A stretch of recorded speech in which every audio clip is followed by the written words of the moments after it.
এই চেহারাটা তুই আয়নায় দেখেছিস? এর মধ্যে এত লম্বা লম্বা চুল রেখেছিস। ফালতু কথা বলে না মা, আমি এখন বিয়ে করতে আসিনি। তাহলে খাওয়াও লাগবে না। খাবো না লাগবে তো আমি বিয়ে করতে পারবো না। এই সিএনজি যাবেন? কানা নাকি আপনি? দেখতেছেন না আগে আমি সিএনজিতে ঢুকছি? সিএনজি আমি ডাকলাম, সেই সিএনজিতে আপনি ঢোকার সাহস করেন কিভাবে? আপনারা স্বামী স্ত্রী ঝগড়াঝাড়ি না করে পাশাপাশি বসলেই তো পারেন। আপনারা কে বলছে আমরা স্বামী স্ত্রী? আপনাদের কাউরেই আমি নেব না। এই দাঁড়া। চলেন একসাথে যাই। হ্যাঁ শিওর। কি ভাই সালাম কি আছে লগে কি করছি? আমার কাছে কিছু নাই, যা আছে ওনার কাছে আছে। আমার কাছে আসতে মানে? এই শোয়া খারাপ রিসার্চ কা দেখতো ব্যাগে কি আছে আর এটা কি দেখছস ভাই। একটা গুলি করব একদম সোজা উপরে উড়া যাবে এই যে নেন ভাই, আইফোন 15 একদম নতুন। এই চল চল আমার ব্যাগ। আয় আয় টানতে আপনি মানুষটা আসলেই একটা কুফা। আমি কি করলাম? জীবনে এতবার সিএনজিতে উঠেছি, কোনোদিন তো ছিনতাইকারীর কবলে পড়লাম না। দেখেন যেটা হবার সেটা হয়ে গেছে, এটা ভেবে লাভ কি? আমি যে বাসায় মোবাইল করে আমার পরিস্থিতিটা জানাবো, আমার এখন সেই সিচুয়েশনটাও নাই আপনার জন্য। তার মধ্যে আমি বাসা থেকে পালায় আসছি, বুঝেন আপনি? আপনিও বাসা থেকে পালাইছেন? আপনিও? বাসায় বিয়ের জন্য প্রেসার দিচ্ছিল, এজন্য রাগ করে পালাইছি। মাঝে মাঝে মনে হয় কি জানেন, বাবা মায়ের মাথা থেকে বিয়ের ভূতটা তাড়াতে পারতাম, শান্তি হতো। তাড়াতে পারেন কিন্তু যদি আপনি আমার বাসায় চলে যান আর আমি আপনার বাসায় চলে যাই, কি বিয়ের ভূত তাড়াবো। প্রতিবার তো 7-8 দিন পার করে ফিরছি, এবার একদিন পরে চলে এলে। আরে রাখেন আপনার 7-8 দিন, আগামী 2 দিনের মধ্যে ফারিয়া যদি ফেরত না আসে আমি নিজে থানায় গিয়ে মামলা করব। তুমি কে? আমি আপনার মেয়ের হবু জামাই। থাক থাক আমার সাথে প্রেম করছে এতদিন, প্রেম টেম শেষ, আমার টাকা পয়সা যা ছিল তা নিয়ে ফুটতুস। আমার টাকা আমার ফেরত লাগবে, টাকা দেন আমাকে। কিন্তু আমাদের মেয়ে যখন বাসায় নেই। ফারিয়া না আসা পর্যন্ত আমি বাসায় থাকবো। ওমা, চিনি না জানি না, বাসায় থাকবে মানে? মাত্র আপনার পা ধরে সালাম করলাম। আসছে এতক্ষণে না বাচ্চা, এখন গিয়ে রান্নাঘরে সব কাজগুলো করো। বাসন মাজা শেষ হলে আমাকে সুন্দর করে 1 কাপ চা করে দিবেন, আর বাড়ির মালিককে বলবেন যে তার ছেলের বউ এসেছে। কে তুমি? এসব কাজে বউ দেখে না আমি আমার পরিচয় দেই না।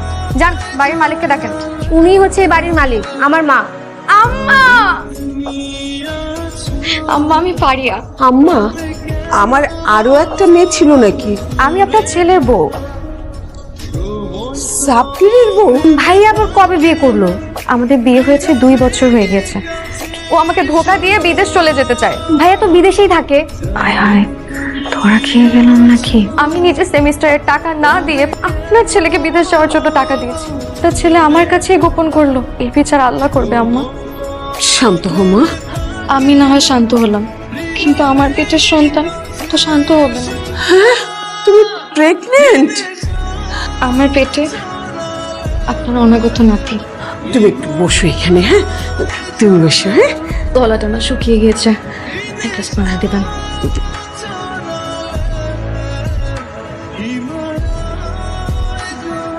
আপনারা তো আমাকে ধোকা দিচ্ছেন। আমি একজন হবু জামাই, আমাকে এই শাক আর সবজি ডাল খেতে দিচ্ছেন ভাত দিয়ে। মাংস কোথায়? পোলাও করবা কোথায়? আজকে এগুলিতে খেয়ে নাও, কালকে নানা পদের খাবার খাওয়াবো। ভাগ্য ভালো আমি এখনো জামাই হিসেবে আপনার বাড়িতে আসি, তাহলে বুঝতেন কত ধানে কত চাল। আমাদের অপরাধ? জামাইকে কিভাবে আদর করতে হবে সেটাই তো আপনারা জানেন না। আমাদের তো ওই একটাই মেয়ে, এর আগে তো আমরা মেয়ে বিয়ে দেই নাই। কালকে ঝাল ঝাল করে মুরগি মাংস রান্না করবে, এরপরে সর্ষে ইলিশ। নিশ্চয়ই নিশ্চয়ই। নিশ্চয় নিশ্চয় বলে বসে আছেন কেন? সামনে মোড়ে মুসলিম চুইটস আছে, ওখান থেকে কাটারি ভোগ নিয়ে আসেন 1 কেজি। যান, লেবু তো কেটে দিতে পারবে? লেবু নেই বাবা। সাথে লেবু নিয়ে এসে না খালি। বৌমা, আমাদের এখানে তোমার কোনো অসুবিধা হচ্ছে না তো? এই পুরো বাড়িটাই তো আমার জন্য অসুবিধা। কি হয়েছে? এই যে আমি একটা পোয়াতি মেয়ে, অথচ আমার দেখাশোনা করার জন্য এই বাড়িতে একটা মাত্র মানুষ নেই। আমার বাপের বাড়িতে 2টা চাকরানি সারা দিন আমার পেছনে ঘোরাঘুরি করত। তোমার কিছু লাগলে তুমি আমাকে বললেই তো পারো। নাকি এসব কথা বলা যায় নাকি? আপনি আমার শাশুড়ি আম্মা না? শাশুড়ি না ভেবে মা ভাবলেই তো পারো। এই যে আমি উড়ে এসে জুড়ে বসে আপনার বৌমার অধিকার আদায় করার চেষ্টা করছি, এটা আপনার রাগ হচ্ছে না? এতদিন ধরে আমি তোমার মতো একটা মেয়ে খুঁজছিলাম বৌমা করার জন্য। এখন বলো কি লাগবে, আমি এনে দিই। বলো। কিছু লাগে? এই মাছটা ওজন কত? টাকা দিয়ে চলে আসুন। ঠিকঠাক আছে? পারবেন আপনি, পারবেন পারবেন। আসেন আসেন আসেন। আরে বৌমা, তুমি এখানে কি করছো? আপনি কি করছেন সেটা দেখার জন্য এলাম। তোমার জন্য পানি গরম দিয়েছি, পানি গরম হলে গোসল করে নাও। আপনি কেন করতে গেলেন মা? আই লাভ মাছের মাথা, আপনি দিবেন। তোমারটা আসছে। কি দরকার ছিল? মাছটা কি প্লেটে নিব না প্লেটটা মাছ নিব? পুরো প্লেটটা নিয়ে খেতে পারো। হ্যাঁ, তুমি খাও আর আমরা বসে বসে তুমি খাও।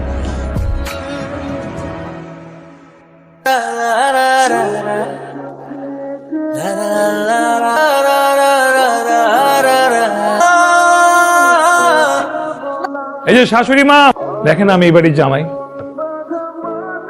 এগুলা ঠিকঠাক মতো ক্লিন করে আয়রন করে আমার রুমে পৌঁছে দিবেন। আচ্ছা বুঝলেন, ওই দিন আসলে পুরো বিষয়ে আলাপ দিতে ভুলে গেছিলাম। যৌতুক কেমনে দিবেন? যৌতুক নেয়া এবং দেয়া দুটি অপরাধ। তুমি জানো আমার মেয়েটা কি অন্ধ নাকি খোড়া যে ওকে যৌতুক দিয়ে বিয়ে দিতাম? আপনার মেয়ের আগে কতবার জানি ভাগছে, না সামনে না জানি কয়বার ভাগে। কি বলতে চাও তুমি? মানে আপনার মেয়েকে যৌতুক ছাড়া বিয়ে করা আমার পক্ষে সম্ভব না। তোমার বাবা কি যৌতুক দিয়ে বিয়ে করেছে? এটা কি ধরনের প্রশ্ন? জানতে চাচ্ছি আর কি, যে তোমার এই যে রোগটা, এটা বংশগত কি? নেশাস নাকি আপনি? নেশা করে দেন ধরাই টেনশন কমে যাবে আমার। আমি সিগারেট খাই না। আরে রাখতেছেন কেন? ঠকলে দিয়ে দেন, নাহলে আপনার আপডেট কি বলেন? আপনার বাবা আবার রাতের ঘুম হারাম করে দিচ্ছে। ওরা এই জন্ম কেন, আগামী 7 জন্মে মেরে বিয়ে দিতে চাবে না। আমিও চাই আমার বাবা মায়ের মাথা থেকে মেয়ে জামাইয়ের ভূতটা একদম নেমে যাক। আপনার আপডেট কি? আপনার মা তো উল্টো আমাকে আরো বেশি স্নেহ ভালোবাসা দেওয়া শুরু করে দিয়েছে। আর বাসায় গেছে না? আপনি তো নামিয়ে দিয়ে আসলেন। না, আমি তো নামাই দিয়েছিলাম। ওদের তো সারাক্ষণ ঝগড়া করার কথা ছিল। আপনি কি করছেন তাহলে বলেন তো? আমি কি করবো? আরে সত্যি বলেন, কি বলছেন? আরে কিছু বলিনি, বললাম না। বলছেন আপনি। আরে বলছি আমি প্রেগন্যান্ট। আমি কি আপনার কোনো ক্ষতি করছি না? আপনি কেন এটা বলতে গেছেন? আরে আমি ভাবছি বাচ্চার কথা শুনলে উনি আরো বেশি রেগে যাবেন, সেটা তো হয়ই নাই। উনি উল্টো আমাকে অনেক বেশি ভালোবাসা শুরু করে দিয়েছেন। আমি তো আপনার মায়ের ভালোবাসার মায়ের পড়ে যাচ্ছি। নিজের একটা মায়া, যে আপনার যে চোখের দিকে তাকাইলে রাগ বলে বলে মায়া হয়ে যায়।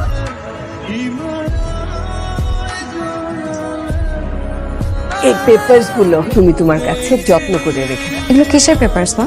আমার বাপের বাড়ি থেকে পাওয়া কিছু সম্পত্তির দলিল।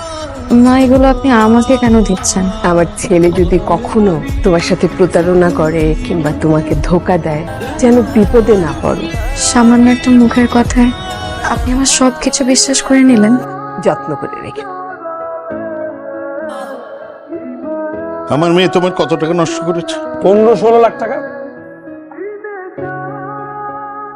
এখানে 20 লাখ টাকা আছে।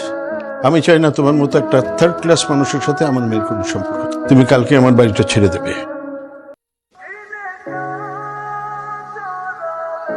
আমাকে বিয়ে দেওয়ার জন্য যে বাবা এত টেনশন করেন, আর সেই বাবাই আপনার হাতে চেক তুলে দিল আমাকে বিয়ের হাত থেকে বাঁচানোর জন্য। আমরা অনেক বড় ভুল করে ফেলেছি। না, আমরা অনেকেই জানেন সবকিছু ঠিকঠাক, ওদেরকে সব জানা দেওয়া উচিত। শিওর আমরা তোমাদেরকে কষ্ট দেওয়ার জন্য এসব নাটক করেছি। প্লিজ আমাকে মাফ করে দিন। প্লিজ আমাকে মাফ করে দিন। আমি এর শাস্তি চাই। তোমরা এতদিন যে নাটকটা করেছো আমাদের সাথে, এই যে স্বামী স্ত্রী, সে যে আমাদেরকে যে কষ্টটা এতদিন দিলে, এই স্বামী স্ত্রীর সম্পর্কটা তোমাদেরকে সারা জীবন বয়ে বেড়াতে হবে। এটাই তোমাদের শাস্তি। গ্যাঞ্জাম বাঁধাইতে গিয়ে তো নিজেরাই গ্যাঞ্জামের মধ্যে পড়ে গেলাম। আপনার কি কোনো বয়ফ্রেন্ড টয়ফ্রেন্ড আছে নাকি? না, আমারও নাই। বিয়ে নাই, যেহেতু বিয়ে তো হতেই পারে। বিয়ের সাথে হয়ে গেলে কিন্তু ঝগড়া হতেই পারে। আলাদা যেতে পারবেন না কিন্তু। ডিল?